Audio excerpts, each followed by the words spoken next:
everyone. My name is Jasmine Oliver, and my partner Rakisha Stevenson will be joining us a little bit later to review the latter part of our presentation, but this is our condition presentation on bulimia nervosa. Now, overall, as some of you all may be aware, bulimia nervosa is a potentially life-threatening eating disorder. It's often tied with anorexia nervosa. However, with bulimia, the key difference is that this individual may engage in repetitive cycles of binge eating. So they just eat and eat and eat and eat. A lot of times, what I've seen from my research is that it's junk food, but it can be any type of food, but they consistently eat until they can no longer eat. And to compensate for that eating, they go into the restroom and vomit on their own. So they make themselves purge to, like I said, make up for that eating episode. And a lot of times it's often tied into either wanting to lose weight or maintain their current weight. And this disorder can be identified by by many physical characteristics, such as a compulsive behavior, and that often includes anxiety. So this could be the anxiety of eating around others, the anxiety of maintaining weight, exercising, losing weight. So it can include various behaviors. They are often fatigue, like I said, that fluctuating weight to either lose weight or maintain weight. Also, it is characterized by that individual oral hygiene. So typically it'll be bad. So this falls under the categories of bad breath, tooth decay, different things that demonstrates not the best oral hygiene. And also poor self-esteem. Like I said, it goes back and ties into how do they visualize themselves? Do they feel they're too fat? Do they feel as though, they're not the most fit compared to others? So those are just to name a few of the physical characteristics. Now, here are more characteristics. However, these are the behaviors, the signs, and symptoms that are listed within the DSM-5 to officially diagnose someone with bulimia nervosa.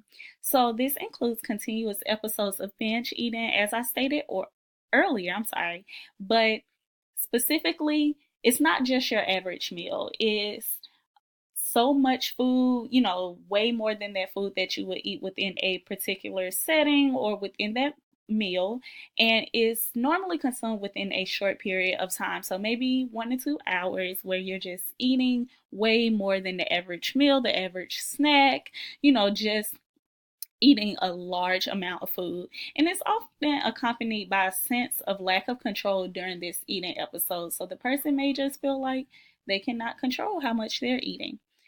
Secondly, you have that repetitive behavior that compensates for the weight loss or prevents weight gain, like I said, such as the self-inflicted vomiting, which is that major characteristic of bulimia. However, there are other signs and behaviors, which includes the misuse of medications such as laxatives, also excessive exercising and fasting. These all fall under those repetitive behaviors that compensates for that eating episode. Also, these same behaviors that I just mentioned, like I said, in bulimia's case, is primarily binge eating and self-inflicted vomiting. They occur at least once per week for an average of 3 months. Of course, this could go on for longer. A lot of teenagers, or a lot of times bulimia nervosa, it begins during one's teenage years. So with that being said, it can go on for several years, but it must occur at least once per week for a continuous 3 months. And also, the individual's idea of themselves is heavily influenced by their body shape and weight. So, back to what I said earlier about their self esteem. How do they view themselves? If they feel that they're overweight or feel that they're not as skinny as others, these are characteristics, according to the DSM 5, of bulimia nervosa. And last but not least, the episodes occur completely separate from anorexia nervosa. Like I said, they are closely knit. However, with anorexia, you're just not eating, as opposed to bulimia, where you binge eat and then go back and engage in a compensatory behavior. Now here I have a video and just want to go ahead and warn you all, it will not show anyone purging.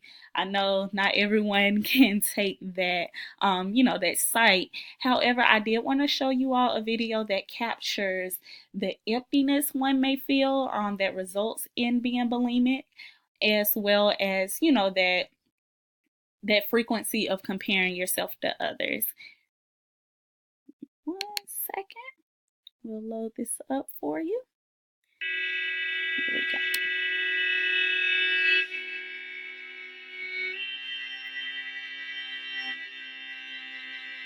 Bulimia, a thought about your addiction, is the first that appears when you open your eyes.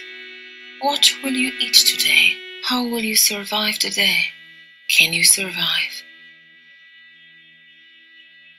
Bulimia accompanies you during the simplest activities, such as the morning toilet.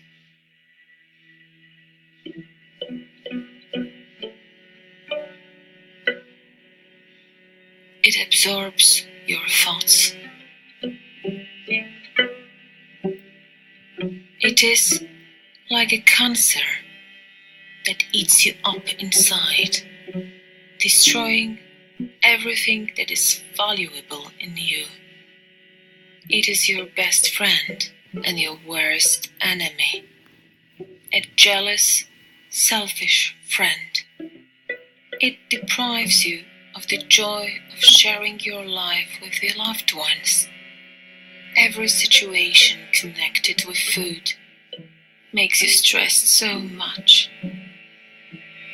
that you are unable to control it. It is a reaction to all that befalls you. It brings you solace.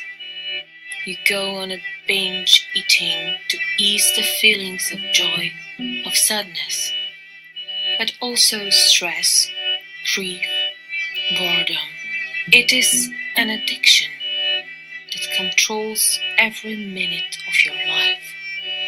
So you put on a mask, you attempt to suppress this mental hunger that is building up in you. In fact, you are hungry for love, and you suppress the emptiness, this great gaping hole in the middle of your bulimic heart. If you are strong enough, you manage to set the rules and fight. You are desperate to find the way to give vent all the emotions that tear you apart. Your illness lies to you, whispering, "Why should you try? If you are not worth anything, you are so far from the ideal."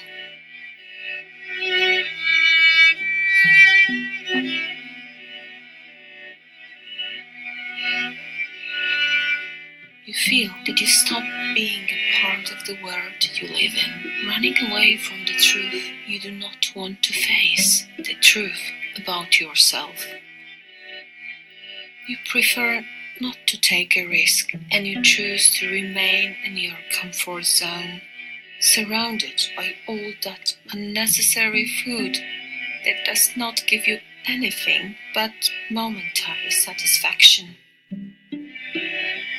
Every day you make a great effort to hide your suffering, and despite the fact that you have mastered your game almost to perfection, still, when you close the door, when external voices subside, you cease lying to yourself.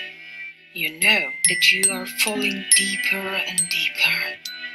If you do not make a stand now, you will waste another year separated from friends and family by those kilograms of food, by an invisible barrier. Nobody will give these years back to you.